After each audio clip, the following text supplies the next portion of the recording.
Que mais? E depois de Legendários, você ficou quanto tempo lá? Uns 5, 6 anos foi. Que eu Daí fiquei lá. pro reality, o que você fez? Então, aí depois, o Legendários acabou, né, infelizmente, então por isso que eu saí. E... Você trabalhou lá com a Jaque, na época da Jaque ou não? Não, a Jaque veio antes de mim. É tipo, vem uma, depois vem outra. Sempre assim. Não, a Jaque veio bem antes. Então, quando acabou o Legendários, já tava com bastante trabalho de internet, que a internet já bombava, então... Já tava na fase de... Já tava, então eu já trabalhava bastante com isso, E eu cheguei a fazer rapidamente um programa na Band com o Milton Neves, que eu era assistente de palco dele, mas acabou que não rolou, porque não me senti muito assim, não é minha vibe, não entendo nada de futebol. Aí eu não fiquei muito, eu fiquei só uns 2 meses, mas foi bem legal, assim, é um querido. Então, foi o último trabalho que eu fiz na TV. Aí começou o meu reality. Então, a gente gravou uma temporada, ficamos 2 anos sem gravar. Mas você foi atrás? Ou alguém queria um projeto contigo? Como que foi a ideia? Então, foi o meu ex-empresário, eu passei para ele a ideia e ele tinha um contato de uma produtora que se interessou e a produtora já tinha parceria com o I. E acabou que casou tudo e deu tudo certo. Putz. Sim. E aí a gente mandou bala no projeto. Boa, que é meu, né? Porra. Criação minha. Boa. Vamos ver do chat aqui que o pessoal quer saber, pequeno mandíbula. O Gustavo Iverson, que é membro aqui do canal... Você inventou esse nome? Não, Gustavo Iverson. Gustave. Gustave. Vemudo. Olha. Vemudo. É chique, é Gustavo. E eu vi que chegou a salada, depois traz aí pra gente. Mas chegou muito rápido. Foi muito rápido, cara. Devia ser aqui do lado. Se duvidar, foi minha sogra que fez aqui em cima. Ele perguntou aqui se... Eu não sei se a Juju lembra do quadro do José Toalha, do Pânico. Nossa, lembro. Como que era isso? Eu não lembro. Cara, eu sei que era, por exemplo, entrava no banheiro público, tinha um cara mijando, o cara ia lá de toalha. Aquele da... lembro. Cara, eu não lembrava disso, gente. Nossa. Você fazia esse quadro? Não, eu nem lembro quem fazia, que entrava no banheiro e batia nas pessoas, assim. Eu não lembro. Mas a gente se ferrava com várias coisas assim, tipo, teve uma época que eles encanaram com o negócio de bater na perna. Antônio Nunes. Isso. Antônio Nunes. Mano, aí eles botavam as meninas pra fazer uma na outra. Meu Deus, aí eu pegava logo a Bolina, que é um macho. Filha da puta, ela vinha com a vontade. Com a mão aberta. Aí ficava uma semana com a mão marcada aqui, velho. E eu sempre fui, tipo, toda... Ai, né, não quero machucar. E aí tinha que fazer na outra. Não, bizarro. Mas você batia com força? Tinha que bater. Tinha que bater, né? Tinha que bater. Aí depois uma ficava triste com a outra. Mas ficava tudo marcado. Cara, tá vendo? E você reclama do seu trampo aqui, hein, cara? Não, meu filho. Mas ele perguntou aqui se era fake. Não era. Não tinha fake não, gente. Pelo menos com a gente não, a gente só se fudia. Não era fake não. A Gabriela Christ, ela falou aqui, ó, pergunta pra Juju referente a uma... Tem bastante gente falando pra você contar do seu caso de depressão. A fase que você passou por isso. E ela falou aqui, achei o tema muito importante, já que estamos... vendo muitas pessoas passando por isso, agora esses pandemia, vazios existenciais, principalmente agora na pandemia. Quando que foi isso, Juju?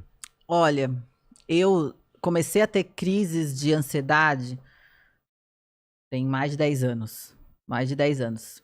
Foi logo que eu tava no pânico, pouco tempo, assim, eu acho que foi a pressão de você realmente virar uma pessoa pública e ter que lidar com as polêmicas e as falações e tal. Então foi quando eu tive as minhas primeiras crises. Aí eu comecei a tratar... Então, mas como que eram essas crises? É uma coisa de você não querer gravar, não querer sair de casa? Como que era vou explicar. A sensação? Bom, as crises de ansiedade, as minhas, sempre foram, assim, muito sintomas físicos. Então, eu ficava com falta de ar, eu tinha a sensação de que eu ia desmaiar. Caramba. E dava um medo absurdo, eu vou morrer. Aí fazia... Do nada? Do nada. Você podia estar em casa e dava... Sim, e aí eu comecei a ficar, às vezes, com medo de multidão, então eu passava mal no meio de galera. E aí eu fiz todos os exames para ver se tinha algum problema. Não tinha nenhum problema. Aí descobri que eram crises de ansiedade, tive síndrome do pânico. Caramba. E passei muitos anos tratando, usando medicação. E fui melhorando, só que eu sempre tive altos e baixos, altos e baixos. E eu acho também muito trabalho, porque eu sempre fui uma pessoa muito... Eu não tenho hora. Então, assim, eu sou muito workaholic, sabe? Dormia pouco, treinava, dieta, e viagem, e gravação, assim, uma coisa atrás da outra. E fiz terapia, e a terapeuta me falou que por muito tempo eu fui uma máquina. No automático, sabe? Eu não tô nem vendo o que tá acontecendo. Eu tô trabalhando. Não sei o que tá acontecendo. Depois disso, você nem percebe. Eu fiquei como uma máquina há muito tempo. E, de repente, a máquina não aguenta mais, né? Então, depressão mesmo, eu fiquei... Tem uns 5 anos, mais ou menos, atrás. Mas você chegou a não gravar ou ficar em casa uns dias por causa disso? Sim. Eu não tinha mais vontade de nada. Eu fazia as coisas... mas fazia sem vontade. Né? Essa época eu estava no Legendários. Então, assim, ligou a câmera, desligou a câmera. Caramba. Tipo, eu não queria foto, não queria... Quem tava te assistindo nem imaginava que... mas muitas pessoas que me encontravam pessoalmente percebiam. Muitas achavam que eu era chata, que eu era nojenta, que eu era metida. Mas imagina, você ter que ficar ali, eu vou pra minha presença VIP. Então eu vou ficar 2 horas tirando foto com as pessoas. E as pessoas chegam, oi, tudo bem? Oi. Porque você não tem mais força, sabe? Não tem. E aí eu fui piorando, e eu nem me ligava que isso era depressão. Só que eu não tinha prazer em nada. Pra você era só, tô cansado. Eu já não queria sair, eu ficava assim, eu queria acordar, tomar meu café da manhã e ficar no quarto. Então eu não abria a janela, eu gostava de ficar no escuro, vendo TV... Não queria sair, não queria balada, não queria festa, não queria encontrar as pessoas, não queria fazer amizade, não queria falar oi, eu não queria... Eu tinha pavor de encontrar tristeza, alguém. Era só...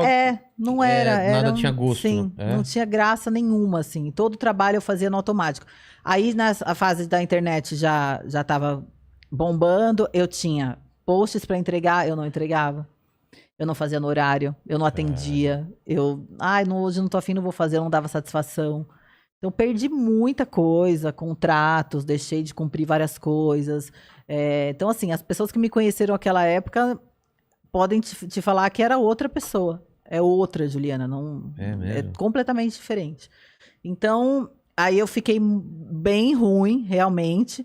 E teve o fim do meu casamento, aí eu piorei. Aquele que você falou de Isso, Aí eu piorei, passei por mais um ano muito ruim.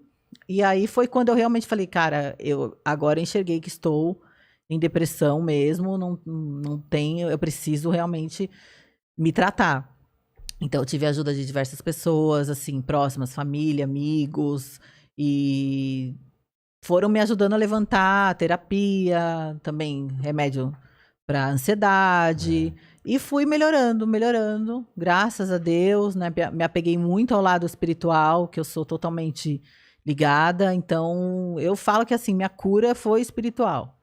Claro que teve ajuda de médico, assim, é o que eu falo, as pessoas que estão em depressão, ansiedade, quem não passou, não consegue imaginar, não consegue entender. E ainda hoje existem pessoas que falam, nossa, mas você... porque você é linda, você tem isso, você tem aquilo, imagina, eu escutei isso há pouquíssimo tempo. Bonita, tem dinheiro e é famosa. Como pode O cara pegou o meu... Passou no TV Fama, eu falando sobre a minha ansiedade, o cara filmou a tela da TV e falando, olha... realmente ela deve estar muito deprimida por causa daquelas bolsas caras que ela tem ali no fundo do vídeo. Caramba. Eu falei, o cara não faz a menor ideia, tipo, e num momento que a gente tá lutando pra divulgar cada vez mais para que as pessoas que sentem isso se tratem, se tratem, busquem ajuda e melhorem, o cara vem e faz uma merda dessa. Então, assim, isso é uma doença. Com certeza. E é um desequilíbrio químico. Então, assim, muitas vezes, se você não usa o remédio, você não consegue se recuperar sozinho. Então, precisa de psiquiatra. Precisa de um médico para te ajudar, porque é o que o meu médico fala. Você vai usar esse remédio, porque ele vai te equilibrar e ele vai ajudar você a sair desse momento. Sair desse buraco. Depois, com o tempo, com a melhora, a gente vai retirando o remédio. Então, assim, eu passei fases sem remédio, fiquei bem. Aí, recentemente, eu tive uma nova crise. Tem uns 2 meses, mais ou menos. Eu passei 1 mês fora de casa, 20 e poucos dias, gravando meu reality. Então, assim, eu tive uma mudança de rotina brusca. Saí da minha casa, fiquei confinada para gravar lá no local que a gente estava, que era um hotel fazenda. Sem as pessoas da minha convivência, sem a minha casa, eu nunca fiquei fora tanto tempo. Sem a minha rotina, eu sou uma pessoa que eu só funciono com a minha rotina. Eu posso sair, fazer o que for, mas eu tenho que voltar, ter a minha dieta, ter o meu treino. Eu preciso funcionar dessa forma, senão eu não tenho cabeça para fazer o resto. E lá eu fiquei totalmente sem. Então, aquilo me estressou muito. E eu tava com problemas pessoais. E aquilo, assim, foi inflamando, inflamando. Quando terminou a gravação, que eu tava no auge do estresse, veio uma crise que eu nunca tinha passado antes. Eu Mas fui vem um dia. Crise, assim, cara, veio do nada. Eu cheguei... tem um gatilho, não tem uma coisa que. Olha, o médico falou: tem algum gatilho. Então deve ter tido, mas às vezes você não. Você não sabe o que é. Foi 1 semana depois que eu tinha voltado da gravação. Eu cheguei no salão, fazer o cabelo, salão de cabeleireiro, desci do carro, me deu uma tontura, começou a rodar tudo. E aí eu falei, gente, o que tá acontecendo? Aí fui apagando, como se fosse desmaiar. Uma sensação horrível, e aí o coração já acelera, e você já começa a suar frio, e, nossa, será que é a pressão? Será que... Aí, passou 15 dias, assim. Eu fiquei assim, 15 dias. Caramba. Com a sensação de que eu ia desmaiar o tempo todo. Aí eu não saí de casa. Comia? Comia, mas não bem. Eu tinha medo, eu falei, não vou sair de casa, porque eu vou passar mal na rua. Caramba. Aí eu fiquei com o pânico. Mas você tinha alguém pra ficar com você lá? Tinha, aí minha mãe ficou comigo, meu namorado... amigas. Então, assim, tive uma ajuda muito grande nesse momento. Aí a minha mãe falou, você tem que voltar no psiquiatra. Marquei a consulta, demorou um pouco até eu conseguir a data dele. Aí o dia pra sair, pra ir no psiquiatra, eu passei mal na rua, porque assim, o carro parava no trânsito, meu Deus, já vinha aquele pânico, vou morrer, vou passar mal, vou... Então, assim, demorou 1 mês, pelo menos, pra eu melhorar. Porque até o remédio fazer efeito, dar uma equilibrada. Fiquei sem academia, sem nada, assim, eu não conseguia fazer nada. Mas você tinha vontade, pelo menos, de assistir coisa na televisão, de ver filme ou nem isso? Eu fazia mais porque eu queria me distrair. Pra passar o tempo. Pra não ficar pensando, porque você fica pensando, você fica com medo de ter medo. Sabe? É o medo do medo. Então, aí piora tudo. Ruim, não, horrível, horrível. Então, muitas pessoas passam por isso e nem fazem ideia. Então, eu expus isso no Instagram. É bom. E recebi muitas mensagens de pessoas que falam, cara, eu tenho isso. E eu nem sabia. Então, com certeza, as pessoas que estão ouvindo a gente, muitas têm. Com certeza. Então, até o pessoal do chat aí, se quiser participar da gente. Mas você acha que aquele gatilho lá atrás, quando teve aquela pressão, tipo, eu sou famosa, eu tenho muita pressão, e também o ambiente, né? Chega... Claro que é competição, tem uma competição interna. É um trabalho muito sobre pressão. Tem que dar ibope, tem que fazer render o quadro, tem que... No meu caso, acho que era muito complicado, porque eu precisava fazer os desafios. Então, eu não tinha muita escolha. E aí eu passava por picos de adrenalina muito grandes, assim, sabe? Cara, vou pular de uma pedra. Era aquele pico. Aí depois tinha a época, sei lá, alguns dias de calma. Aí eu já tinha um outro desafio para fazer. Aí já era aquele pico. Era muitos picos de adrenalina, quando você sabe? sabia que ia ter uma gravação, já, o coração já disparava, então, já vinha assim, toda aquela ansiedade. Eu cheguei numa fase que, quando eu ia gravar uma coisa que eu passava medo, eu falava, eu não vou nem pensar, já faço. Eu fazia sem pensar. Porque é assim, então eu passei muito medo. Anos de muito medo, enfrentando. Então aquela o corpo sensação. Cobra depois de um tempo, né? Depois o corpo tem sintomas físicos, né? Depois, quando você passa por muitas coisas assim. Caramba, eu não desejo isso pra ninguém mesmo. Pois é. Você me descrevendo o que você tá falando, eu tive um começo disso na pandemia. Muita gente teve na pandemia. Mas, tipo, não querer fazer nada, tudo, não sei o quê, medo de morrer. Sim. E eu Você não tem filho, né? Eu ainda tinha filho, e aí você fica mais preocupado. Porque, pô, eu tenho filho, mas eu tô com essa sensação. Sim. Você não ama seu filho? Não, eu amo meu filho, mas eu mesmo tenho... Cara, é uma coisa muito ruim. Sim. Sua cabeça não trabalha direito, né? Não, muita gente teve isso na pandemia. Porque também as pessoas são muito acostumadas à rotina e também a lidar com muita gente. Então, o que é muito importante também é você saber ser sozinho. Não é fácil. Então, muita gente não sabe. Se você botar a pessoa ali sozinha, fica aí, ó, sozinha. Fica aí com você. Fica com você. Enfrenta os seus demônios. Exatamente. Muita gente cai aí. Caramba. Entendeu? Então, assim, eu dou graças a Deus. Casais, né, na pandemia que não conviviam e foram obrigados a conviver. Falaram, eu odeio essa pessoa, né? Acabou o relacionamento, acabou o casamento. Então, eu falo assim, graças a Deus que a minha depressão eu curei antes da pandemia. Por quê? Nossa, como eu ia enfrentar um isolamento em depressão? Você passou aqui? Passei aqui. Aí o que aconteceu? Durante a minha depressão, que foi o fim do casamento, eu fiquei bastante sozinha, porque foi uma mudança brusca. Tipo assim, nós terminamos o casamento e eu me mudei de casa, de cidade. Então, assim... Você não morava em São Paulo nessa época? Eu morava em São Paulo, quando eu separei, eu fui pra Alphaville. Outra cidade. Então, assim, longe de tudo da minha vida. Entendi, tudo. Não tinha ninguém lá. Então, assim, foi uma mudança muito brusca e eu precisei viver isso. A solidão. Você buscou isso pra começar? Foi automático. Foi, não foi uma escolha minha. Entendi. Aconteceu junto. Então, assim, terminou o casamento e estava programada uma mudança. Então, eu me mudei. Eu fui sozinha. Então, eu precisei enfrentar o período sozinha. Tinha minha mãe que ia lá, tinha amiga minha e tal, mas eu tava sozinha numa casa nova, eu moro no mato. Num lugar afastado, É mato. É mato então, mesmo? Assim, abrir a janela, olhar um mato. No auge da depressão, acordava de madrugada, olhava pra fora, tinha névoa no mato. Eu falei, o que eu fiz da vida? Sabe? Então, assim, eu precisei enfrentar isso sozinha. Eu fiquei sozinha e eu tive que me enfrentar, né? É exatamente isso. Os meus demônios. A saber ser eu comigo, eu sozinha. O que eu vou fazer comigo agora? Então, quando a pandemia veio, que todo mundo foi obrigado a ficar em casa... Você já tinha passado por isso, né? Já tô fazendo isso faz tempo. Pra mim foi, graças a Deus, tranquilo. Tranquilo. Então, hoje, assim, adoro ficar sozinha. Adoro fazer minhas coisas sozinha.